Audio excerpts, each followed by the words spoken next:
कि दुनिया के one of the most dangerous accidents या डिजास्टर्स चेर्नोबिल रिएक्टर एक्सप्लोजन में भी अगर कोई ध्यान देता तो उसको रोका जा सकता था। मौत, जिन्हें हिंदी में कीट कहते हैं, ये इंसेक्ट्स की ही एक फॉर्म होती है जो उड़ भी सकती है। ब्लैक या ग्रे कलर के ये इंसेक्ट्स मोस्टली लाइट की तरफ अट्रैक्ट होते हैं। लेकिन जब मैं बोलता हूँ मौत मैन, तो आपके दिमाग में क्या आता है? शायद कोई ऐसा क्रीचर जो कि मैन और मौत का मिक्सचर हो, राइट? यस, मैं एक ऐसे ही क्रीचर के बारे में बात कर रहा हूँ जो कि एक्चुअली में दुनिया के अलग अलग जगहों पर काफ़ी सालों से देखा गया है। दिखने में ये हाफ मौत और हाफ मैन है और इसको हार्बिंजर ऑफ डूम या ब्रिंगर ऑफ बैड न्यूज़ भी कहा जाता है, क्योंकि अगर ये किसी को दिख जाता है तो मतलब कुछ ना कुछ बुरा उस पर्टिकुलर एरिया में होने वाला है। इनफैक्ट इसी से रिलेटेड ये भी कहा जाता है कि दुनिया के one of the most dangerous accidents या डिजास्टर्स चेर्नोबिल रिएक्टर एक्सप्लोजन में भी अगर कोई ध्यान देता तो उसको रोका जा सकता था, क्योंकि मौत मैन वहाँ भी था। मैं इसके बारे में भी आपको बताऊंगा। You are listening to the project Chhal and I am mystery monk. एक बार इमेजिन करो 7 से 8 फीट लंबा एक ह्यूमनॉइड फिगर जिसके बड़े बड़े विंग्स भी हैं, बड़ी राउंड लाल आंखें, डार्क ग्रेइश फर, या तो 2 पैरों पर खड़ा या फिर हवा में उड़ता हुआ। यही है मॉथमैन। चेर्नोबिल डिजास्टर को कैसे रोका जा सकता था और मॉथमैन का उससे क्या लेना देना था, उसके बारे में मैं आपको ज़रूर बताऊंगा। लेकिन उससे पहले 2011 की बात करते हैं, जब जापान में एक खतरनाक डिजास्टर हुआ और समहाउ मॉथमैन यहाँ भी देखा गया।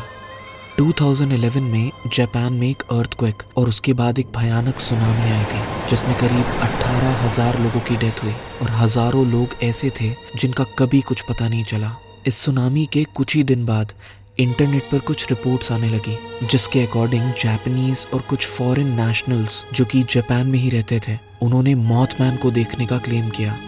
लेकिन यहाँ तो अर्थक्वेक और सुनामी पहले ही आ चुके थे, तो फिर अब मॉथमैन नज़र क्यों आ रहा था? वेल, इसका आंसर कुछ ही टाइम बाद मिल गया। लोगों को मॉथमैन यहाँ के फुकुशिमा प्लांट के आसपास दिख रहा था, जो कि यहाँ का एक न्यूक्लियर पावर प्लांट था। इसकी सबसे पहली रिपोर्ट आई वहाँ के 2 लोगों से। इन दोनों को इस प्लांट के आसपास से एक अजीब सी इरिटेटिंग साउंड आ रही थी जो सुनने में बहुत तेज थी। उनके अकॉर्डिंग ये साउंड किसी शहर की बस के तेज ब्रेक लगने से आ रही है, और वो भी वो ब्रेक्स जिनकी काफ़ी टाइम से सर्विसिंग ना हुई हो। एक स्क्रीचिंग साउंड। उन्होंने आसपास देखना शुरू करा तो वहाँ एक कपल भी था and they were equally shocked and frightened जब उन सब के सामने पावर प्लांट की बिल्डिंग्स में से एक पर एक क्रीचर बैठा हुआ दिखा जो कम से कम 8 से 9 फीट लंबा था और उसके बड़े विंग्स थे। वही ये साउंड निकाल रहा था। वो इन बिल्डिंग्स और रिएक्टर्स के आसपास सर्कल में उड़ा और उसके बाद इन चारों की तरफ आने लगा। ये चारों डर के मारे वहीं ग्राउंड पर खुद को कवर करके बैठ गए, लेकिन ये सीधा उन्हें बिना कुछ करे उनके ऊपर से उड़कर चला गया। इस इंसिडेंट के कुछ ही हफ्तों बाद जापान का एक और डिजास्टर हुआ।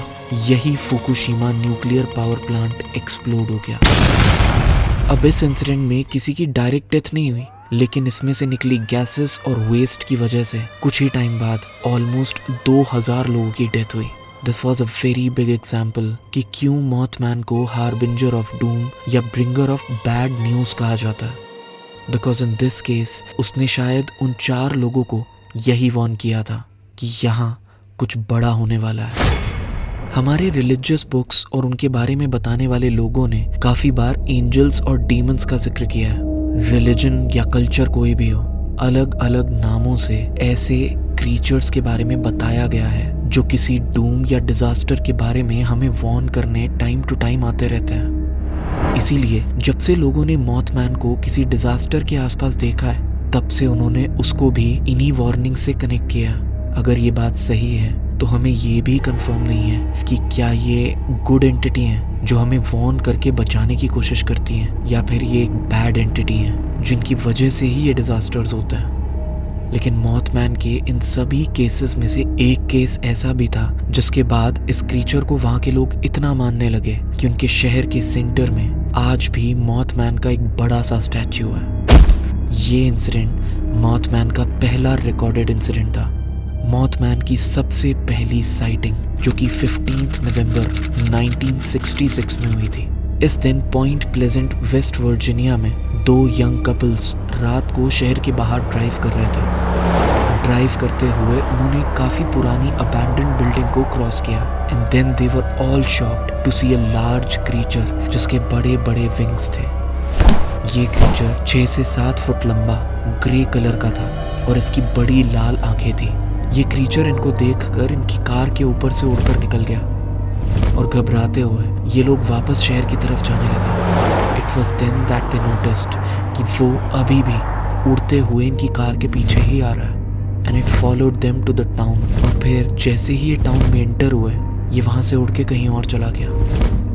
इन कपल्स की स्टोरी को वहाँ की लोकल प्रेस ने पब्लिश किया और अगले साल तक इस पूरे शहर और उसके आसपास कम से कम भी डजन लोगों ने मॉथमैन को देखने का क्लेम किया। इस शहर के लोग आज तक मॉथमैन में बिलीव करते हैं। पॉइंट प्लेजेंट में आज भी सिटी के सेंटर में मॉथमैन का एक स्टैच्यू है और यहाँ और भी चीजें हैं जैसे मॉथमैन म्यूजियम, मॉथमैन रिलेटेड टॉयज और गुडीज जो कि यहाँ के लोकल स्टोर्स में मिलते हैं and much more. Yes, in this city आज भी काफी कुछ मॉथमैन की थीम में मिलता है। लेकिन मॉथमैन को इतना इम्पोर्टेंस क्यों, बताता हूँ। कुछ लोग इसको उस टाइम पर लोगों की बनाई हुई कहानियां बोल रहे थे या किसी एनिमल को देखकर उसको मिसअंडरस्टूड कर लेना बता रहे थे।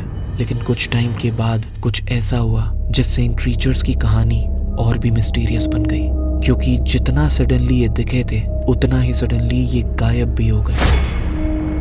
15 दिसंबर 1967 यानी मॉथमैन की पहली बार दिखने के ऑलमोस्ट 1 साल बाद एक बहुत मेजर एक्सीडेंट हुआ जिसमें पॉइंट प्लेजेंट का एक काफी busy bridge the silver bridge collapse कर गया। इस इंसिडेंट में 46 लोगों की डेथ हुई और काफी लोग इंजर्ड हुए।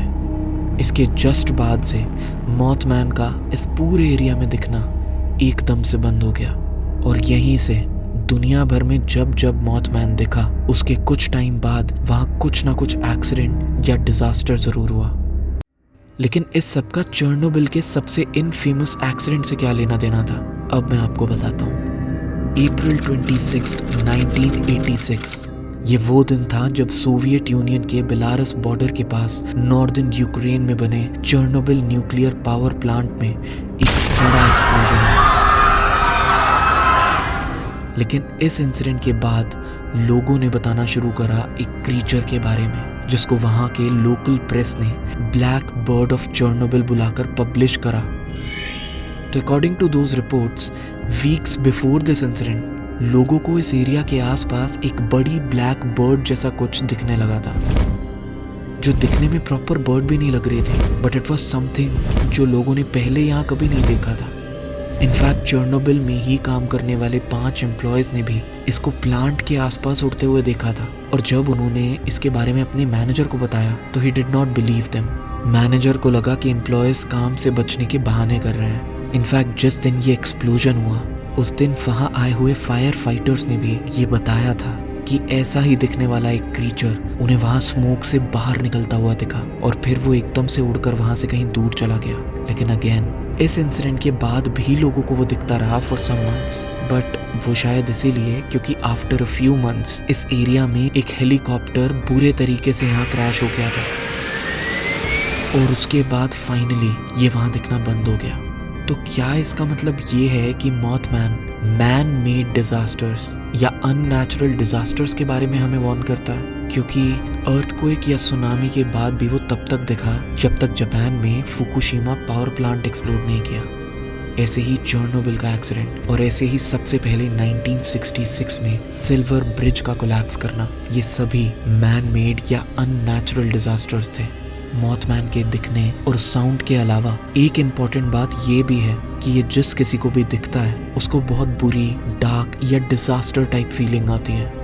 वेल मे बी यही उसका काम भी है, to tell people by any means कि कुछ बहुत बुरा होने वाला है। पर क्या आपको लगता है कि जैसे हम कई बार काफ़ी सारे कौओं को एक साथ देखते हैं तो उसको बैड लक काउंट करते हैं, या किसी और ऐसे क्रीचर को देखकर उसको एक बैड मैसेज या बैड ओमन समझ लेते हैं, तो मे बी इंडिया में भी मॉथमैन जैसे क्रीचर को शायद कभी किसी ने नोटिस ना किया हो पर ये देखा हो, या मे बी ऐसा ही कोई और मिस्टीरियस क्रीचर इंडिया में भी हो लेकिन अभी तक किसी ने ध्यान ना दिया हो। Tell me about this in the comments, और इस एपिसोड को लाइक और अपने दोस्तों के साथ शेयर ज़रूर करना। Also subscribe to the channel for more upcoming mysteries. मिलते हैं अगले एपिसोड में। Till then stay tuned to the project छल।